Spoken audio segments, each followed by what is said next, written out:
Začala som snowboardovať, keď som mala tak 14 mesiacov. Toto je môj život, snowboardovanie. Ráno sa zobudím a snowboardujem. Potom sa idem najesť a snowboardujem. Potom idem spať a snowboardujem. Snowboarding rovná sa život. Či je snowboarding jak lyžovanie? Ty si spadla z jahody, alebo čo? Lyžovanie je pre úplných oných trápákov, pre nejakých nemeckých turistov. Čo, ja som nejaký nemecký turista? Toto čo je? Toto není normálne? Čo sa ma to pýtaš ty? Hoď ty, tam ja sa na to môže úplne vykašľať. Toto není, to je pod môj úroveň, toto je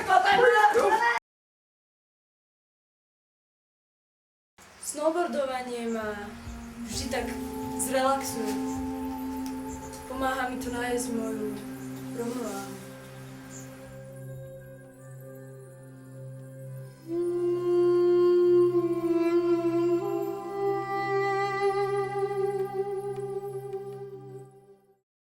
Skúšala som žiť normálny život so snowboardom, ale nešlo to.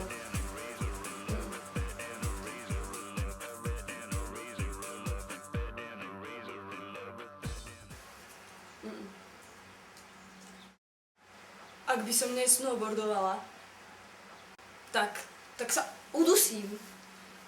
Seriózne, ja zomrela by som.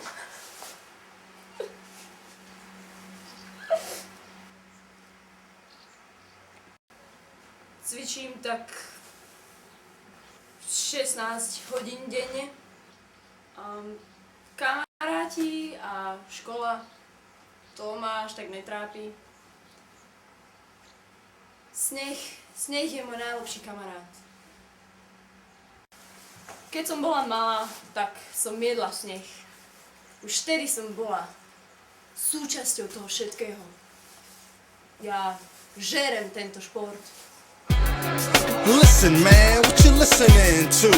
Pick a hand, it can any hand or do. Then pick a card and listen hard and tell me which is God and which is not. Som asi ten najextrémnejší snowboarder, ktorého poznám. Trades, he'll fascinate you with his accolades and fabricate about the cash he's made. Juggle stories like a balancing act. No job, but brother's too talented for that. Gives just to get, watch his gimmicks and tricks, cause Jack be nimble and Jack be quick. Not just to jump a candlestick.